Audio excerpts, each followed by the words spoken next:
नमस्ते दोस्तों, आज मैं आपके लिए रीजनिंग का बहुत ही इंपॉर्टेंट वीडियो लेकर के आया हूं। ये सभी सवाल ट्रेंडिंग में हैं। अगर आप ग्रुप डी एग्जाम की तैयारी कर रहे हैं तो ये पूरा वीडियो देख के जाना।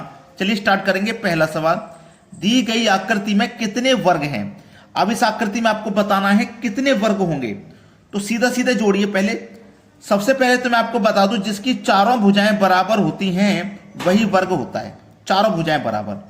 तो देखो, एक वर्ग तो ये हो गया, एक ही हो गया, दो, और एक ये हो गया ये वाला, तीन, एक ये, चार, पांच, छह, सात, आठ। कितने वर्ग हो गए? 8 वर्ग हो गए यहां तक। ठीक है, सिंगल सिंगल काउंट कर लिए 8। अब देखिए, दो को मिला के बनेगा, एक ये वाला, एक हो गया, ऐसे ही एक ये वाला, दो हो गए, और एक ये वाला, 3 हो गए। कितने वर्ग हो गए? 3। अब देखो, यहां पे वर्ग के अंदर वर्ग हैं तो इसको काउंट करो, 1 2 3 4, एक दोनों को मिला के 5, और ऐसे ही इसको मिला के 5 बन जाएंगे। 5 और 5 10, 10 और 3 13, 13 में जोड़ दो 8, ये हो गए 21। तो कितने वर्ग बनेंगे इसमें? 21 बनेंगे। डी ऑप्शन हमारे सवाल का बिल्कुल सही आंसर है। लाइक का बटन दबा देना सभी बच्चे। वीडियो पसंद आ रहा है, सवाल समझ में आ रहा है, लाइक का बटन सभी बच्चे दबा देना। अब देखते हैं अगला सवाल। अगला सवाल बेहतरीन क्वेश्चन है दोस्तों, वेन डायग्राम का बेहतरीन क्वेश्चन, जिसमें बच्चे उलझ जाते हैं। राजनेता, सामाजिक व्यक्ति, ईमानदार व्यक्ति। अब देखो, इसका लिंक क्या है। जो राजनेता जो होते हैं वो सामाजिक व्यक्ति भी होते हैं और वो ईमानदार भी होते हैं। लेकिन सभी राजनेता ईमानदार नहीं होते, ये भी आप जानते हैं। लेकिन राजनेता सामाजिक व्यक्ति भी होते हैं और राजनेता ईमानदार भी होते हैं। तो इस राजनेता का दोनों से रिलेशन है। अब सामाजिक व्यक्ति का रिलेशन बनाओ। जो सामाजिक व्यक्ति हैं वो राजनेता भी होते हैं, और जो सामाजिक व्यक्ति हैं वो ईमानदार भी होते हैं और ईमानदार नहीं भी होते हैं। तो सामाजिक व्यक्ति का रिलेशन ईमानदार से भी बन रहा है। अब ये जो ईमानदार है, ये सामाजिक व्यक्ति भी होते हैं जो ईमानदार होते हैं, और वो राजनेता भी होते हैं। तो इन तीनों का आपस में रिलेशन है। तो तीनों का आपस में रिलेशन कौन से वेन डायग्राम में दिखेगा? डी ऑप्शन में। ये तीनों आपस में मिले हुए हैं, तीनों आपस में जुड़े हुए हैं। बात समझ में आ गई? डी ऑप्शन सही जवाब। अब देखेंगे अगला प्रश्न। अगला सवाल है, दी गई आकृति में कितने वर्ग हैं। अब ये आकृति है, इसमें बताना है कितने वर्ग हैं। तो पहले आप सिंगल सिंगल जोड़ लोगे। 1 2 3 4 5 6 7 8। कितने हैं भैया? 8। अब डबल डबल गिनोगे आप। इन दोनों को देखो मिला के 1 बनेगा ऐसे करके, फिर इन दोनों को मिला के 1 बनेगा ऐसे करके। तो कितने हो गए? 2 हो गए। ठीक है, अब देखो 5 इसमें बनेंगे और 5 इसमें बनेंगे। कितने हो गए? 5 इसमें बनेंगे और 5 इसमें बनेंगे। तो कितने हो गए? 5 और 5 इन दोनों को मिला के 10 हो गए। क्लियर? देखो, 1 2 3 4, एक दोनों को मिला के बनेगा 5, 1 2 3 4, एक इन दोनों को मिला के बनेगा 5। तो 5 और 5 कितने हो गए भैया? 10। मैं यहां 10 लिख देता हूं। 8 और 8 10, और 10 ये, टोटल कितने हो गए इसमें? 20। कितने वर्ग हैं? 20। ये आपके सवाल का बिल्कुल सही जवाब हो जाएगा, 20, यानी कि बी ऑप्शन। सभी को समझ में आ गया ना? अब देखते हैं अगला सवाल। अगला सवाल है, अगर आप इस सवाल पे आ गए हो तो इसको देख के ही जाना, स्किप मत कर देना। इंपॉर्टेंट सवाल। 16 मिनट में मिनट की सुई घंटे की सुई से कितना आगे होगी? ठीक है, चलिए सबसे पहले हम बात करते हैं घंटे की सुई की। सबसे पहले हम बात करते हैं घंटे की सुई की। ठीक है, घंटे की सुई की। घंटे की सुई ये घड़ी है, यानी कि घंटे की सुई जब पूरा घड़ी का चक्कर लगाती है तो 12 घंटे पूरे करती है। 12 घंटे, और 12 घंटे में पूरा करती है वो 360। ठीक है, जो सर्कल होता है वो पूरा 360 का होता है। तो 12 घंटे में पूरा करती है वो 360 डिग्री। तो 1 घंटे में कितना पूरा करेगी? 30 डिग्री। 1 घंटे में 30। 1 घंटे का मतलब है वो 60 मिनट में 30। 1 घंटे का मतलब हो गया 60 मिनट में 30, है ना? 1 घंटे का मतलब 60 मिनट में 30। 60 मिनट में जब 30 डिग्री, तो फिर 1 मिनट में कितना? 1 मिनट में हो जाएगा आधा, यानी कि 1/2। भाई 60 का आधा 30, तो 1 का आधा 1/2। यानी कि जो घंटे की सुई है वो 1 मिनट में 1/2। ठीक है, तो 16 मिनट में कितना? 1 मिनट में 1/2। तो 16 मिनट में कितना?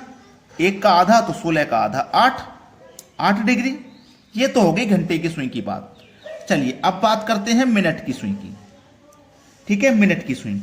जो मिनट की सुई है वो 1 घंटे में, 1 आवर में 360 डिग्री घूमती है। 1 घंटा का मतलब है 60 मिनट में, है ना। 60 मिनट में घूमती है 360 डिग्री, 60 मिनट। तो 1 मिनट में कितना घूमेगी भाई?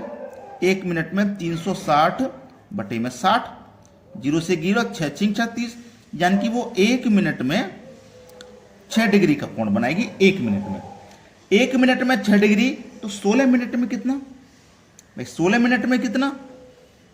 1 मिनट में 6, तो 16 में 16 6 96 डिग्री का, 16 मिनट में 96।